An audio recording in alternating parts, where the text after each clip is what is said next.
फर्रुखाबाद में सतयुग, त्रेता, द्वापर और कलयुग चारों युगों के सनातन इतिहास को समेटे कंपिल शहर में स्थापित कालेश्वर नाथ मंदिर पर 5 दिवसीय परिक्रमा का भावपूर्वक समापन हुआ। यह परिक्रमा यात्रा कंपिल शहर के श्री कालेश्वर नाथ मंदिर से प्रारंभ हुई और कायमगंज के हनुमानगढ़ी, इमादपुर मंदिर, बिलसड़ मंदिर जैसे कई प्रमुख मंदिरों से होते हुए जिजौटा पहाड़पुर के भेदूताल पहुंची, जहां से गंगा घाट पहुंचकर स्नान करके 5वें दिन पुनः कालेश्वर नाथ मंदिर पर संपन्न हुई है। यात्रा में उपस्थित संत एवं गृहस्थ श्रद्धालुओं को प्रसाद वितरण किया गया। तीर्थ नगरी कंपिल को सभी तीर्थों का भांजा कहा जाता है, क्योंकि यहाँ की कहानी मन सतरूपा से जुड़ी है। इस शहर में चारों युगों का इतिहास देखने को मिलता है। सतयुग में कपिल मुनि के मंदिर की स्थापना की गई थी, जो आज भी कंपिल में देखने को मिलता है। वहीं त्रेता युग में शत्रुघ्न के द्वारा श्री रामेश्वर नाथ मंदिर की स्थापना की गई थी, जिसके दर्शन के लिए दूर दराज से भक्तगण पहुंचते हैं और इसी मंदिर प्रांगण में मां गंगा की प्रतिमा भी स्थापित है। साथ ही शत्रुघ्न के द्वारा स्थापित शिवलिंग का भी विशेष महत्व है। बात करें द्वापर युग की, तो इस युग में द्रौपदी के द्वारा स्थापित शिवलिंग श्री कालेश्वर नाथ मंदिर में देखने को मिलती है। यहीं से कुछ दूरी पर जिजौटा पहाड़पुर नामक एक गांव है, जहां पर द्वापर युग भेदूताल आज भी मौजूद है। इस ताल पर अर्जुन ने मीन भेदन कर द्रौपदी के साथ स्वयंवर किया था। कंपिल शहर में वर्तमान कलयुग समय के कई प्राचीन प्रसिद्ध मंदिर हैं। साथ ही जैन धर्म का प्रमुख मंदिर भी है, जहां दूर दराज से जैन मुनि और भक्तगण पहुंचते हैं। विजेता न्यूज के लिए फर्रुखाबाद से अशोक गुप्ता की ब्यूरो रिपोर्ट। कितने वर्षों से चल रहा है? ये लगभग इसको 7-8 सालें हो चुके हैं। क्यों आयोजन किया जा रहा है परिक्रमा का? ये आयोजन इसलिए किया जा रहा है कि छोटे छोटे कस्बों की परिक्रमा लगने लगी हैं।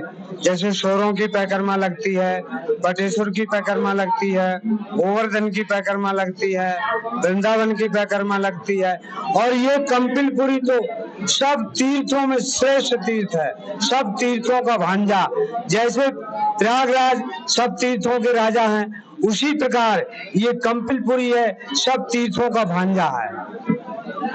कंपिल में ये जो कालेश्वर नाथ मंदिर है, क्या महत्व है कालेश्वर नाथ मंदिर?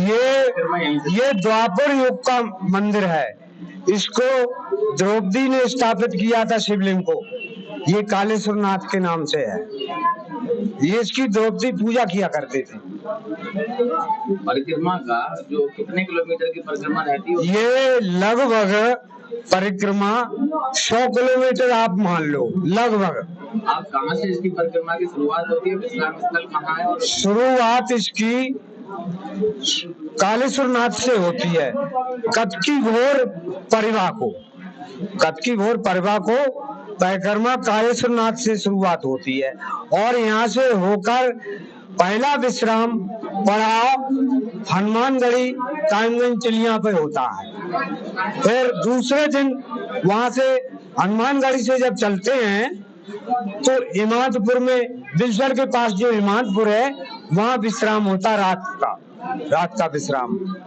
और फिर तीसरे दिन जब बिलसड़ से वहां से इमादपुर से चलते तो बिलसड़ होते हुए और फिर बेदू गड्ढा पे विश्राम होता जिजौटा के पास, जहाँ द्रौपदी का स्वयंवर हुआ था, अर्जुन ने मीन मारी थी, वहाँ विश्राम रात भर का होता।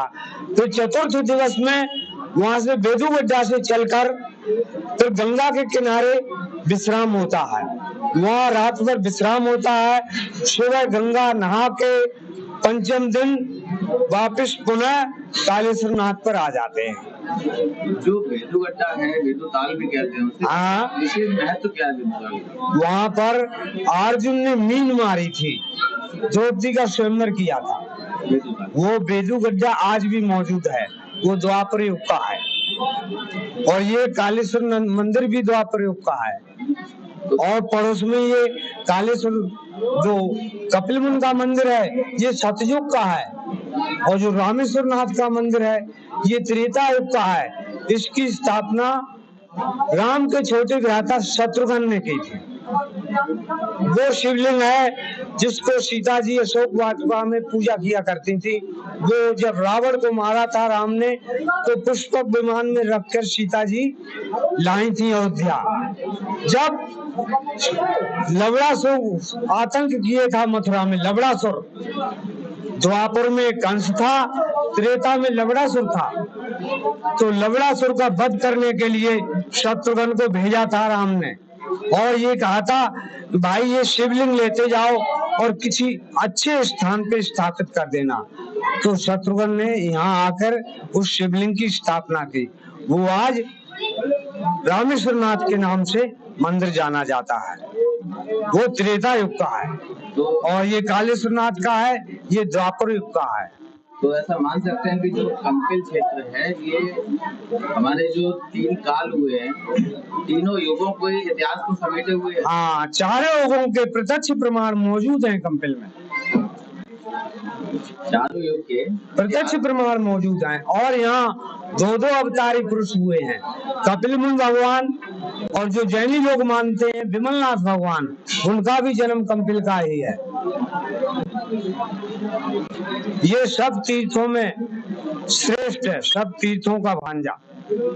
और आपसे कोई प्रश्न करे तीर्थों का भांजा क्यों है, आप कहिए तीर्थों का भांजा क्यों?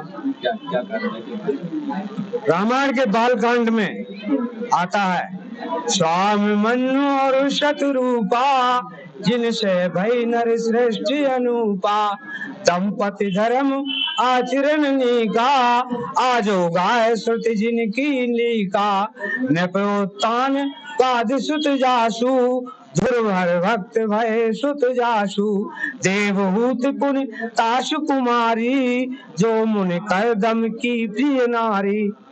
यानी स्वामन शत्रुपा हमारे सबके माता पिता, और देवभूत उत्तानपाद हमारे भाई बहन, और देवभूत करदम मुनि को ब्याही गई। करदम मुनि से कपिल मुनि भगवान का जन्म हुआ, तो इसलिए कपिल मुनि हमारे सबके भांजे हुए, और कपिल मुनि के नाम पर ही इसका नाम कंपिल पड़ा। इसलिए कंपिल को सब तीर्थों का भांजा बोलते हैं।